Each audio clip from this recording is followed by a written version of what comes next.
Hello, কেমন আছেন সবাই? আশা করছি সবাই খুব ভালো আছেন। আমরাও ভালো আছি। আমি মায়া বলছি টেক্সাস ইউএসএ থেকে। আজ আমি আমার বাগানের কয়েকটি গাছ আপনাদেরকে দেখাবো। যদিও আমার বাগানটি খুব সুন্দর করে সাজানো না, কারণ আমাদের এখানে প্রচণ্ড গরম। এই গরমে বাগানে আমি কোনো কাজই করতে পারি না।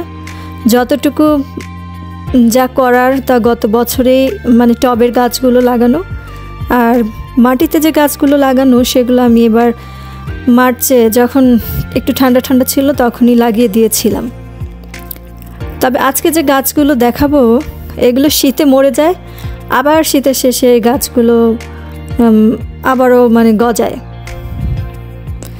যে লেবু গাছটি দেখতে পাচ্ছেন এটি কিন্তু স্বাদে গন্ধে অতুলনীয়।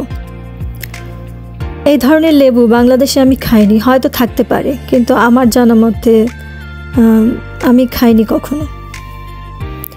আমি আমেরিকায় এসেছি এখনও 3 বছর হয়নি, কিন্তু এই 2-2.5 বছরে এই গাছে এইবারই একটু মোটামুটি লেবু ধরেছে।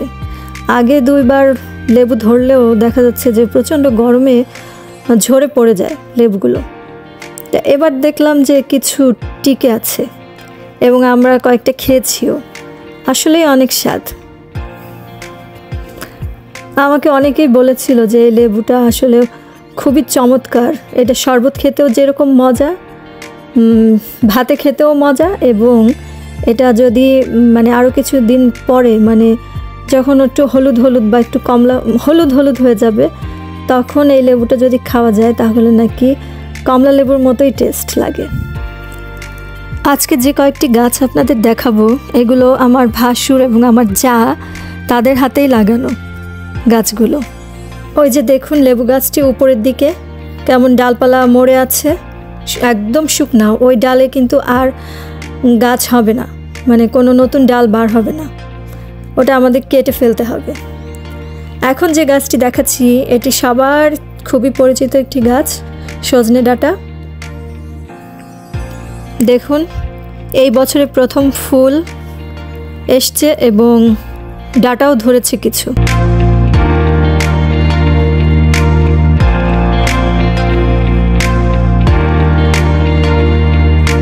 এই সজনে ডাঁটা গাছগুলো কিন্তু শীত আসলেই এগুলো মারা যায়। আমাদের এখানে প্রচণ্ড শীত খুব একটা পড়ে না, কিন্তু মাঝে মধ্যে হয়তো 1 দিন অথবা 2 দিন মারাত্মক শীত পড়ে, আর ওই শীতেই এই গাছগুলো মারা যায়।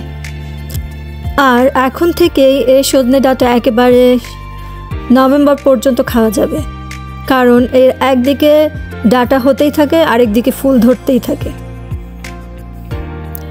আমাদের ব্যাকইয়ার্ডে 4টা সজনে ডাঁটা গাছ আছে এবং বাড়ির সামনে একটা আছে, এবং বাড়ির সামনে একটা পেয়ারা গাছ, আবার পেছনেও বেশ কিছু ছিল, এখন 2-3টা আছে আর বাকিগুলো মারা গিয়েছে।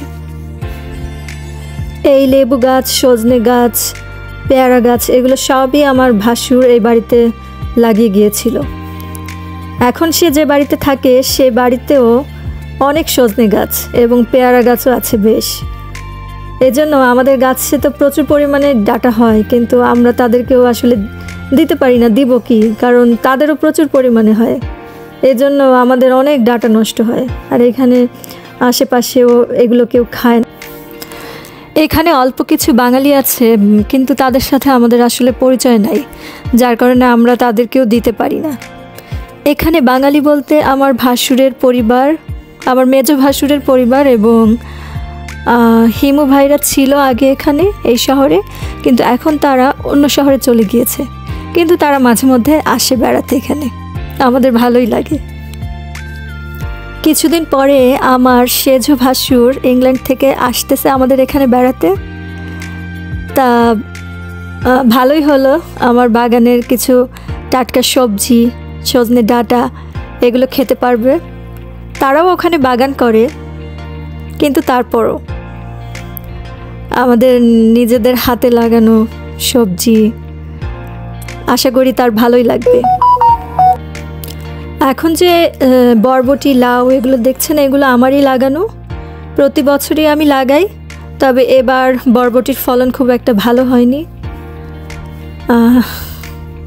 লাউ মোটামুটি ভালোই হয়েছে। আমাদের 4টা লাউ খাওয়া হয়ে গিয়েছে এবং একটা নিচে আছে, আপনাদেরকে দেখাবো। ওটা হচ্ছে 5 নাম্বার লাউ। এবং ঢেঁড়সও মোটামুটি হচ্ছে, তবে আগের 2 বছরের তুলনায় ঢেঁড়সও এবার একটু কম হচ্ছে। জানি না কারণ কি। লাউ এবং বরবটি একই মাছে দিলাম বলে কি এরকম হচ্ছে কি না, যদি কেউ জেনে থাকেন আমাকে অবশ্যই কমেন্টের মাধ্যমে জানাবেন প্লিজ।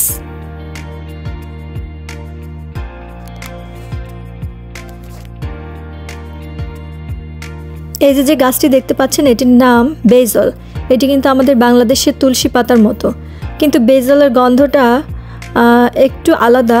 এটি অনেক তীব্র গন্ধ, তবে সুন্দর, গন্ধটা অনেক সুন্দর। এটি স্যুপ এবং বিভিন্ন ধরনের খাবারে আমেরিকানরা ব্যবহার করে। এখন সেই লাউটি দেখাবো যেটির কথা আমি বলেছিলাম, এই যে মাটিতে হয়ে আছে। আমি প্রথমে ভেবেছিলাম যে লাউটি হবে না, কারণ এর ডাল অন্যদিকে ছিল। আমি এটাকে টেনে টুনে এদিকে নিয়ে আসছিলাম এবং ডালটা একটু ভেঙচুরে গিয়েছিল, কিন্তু তারপরও হয়ে গেল, বড় হয়েই গেল লাউটি। চলুন আপনাদের আরেকটি জিনিস দেখাই। এই যে দেখুন, ফুলগুলো খুবই চমৎকার না? কারো কি বিশ্বাস হবে যে এগুলো ডাঁটা শাকের ফুল? দেখুন কত সুন্দর, আর কি সুন্দর কালার। আমার আরও একটি ডাঁটা গাছ ছিল যেটি অনেক বিশাল হয়েছিল এবং এত ফুল ধরেছিল। আমি ওই গাছটার বীজ সংগ্রহ করেছি পরের বছর লাগাবার জন্য। আমি ওই গাছের ভিডিও আপনাদের পরবর্তী যে ভিডিও তৈরি করব সেখানে আমি দেখাবো। এই ডাঁটার বীজগুলো সাদা রঙের হয়। যাই হোক, আপনারা যারা ধৈর্য ধরে আমার এই ভিডিওটি দেখেছেন আপনাদের অসংখ্য ধন্যবাদ। আর যদি আমার ভিডিওটি ভালো লেগে থাকে তাহলে আমার চ্যানেলটি অবশ্যই সাবস্ক্রাইব করবেন প্লিজ, আর লাইক শেয়ার দিয়ে আমার পাশে থাকবেন। সবাই ভালো থাকবেন, সুস্থ থাকবেন। আজকের মতো এখানেই বিদায় নিচ্ছি। ধন্যবাদ।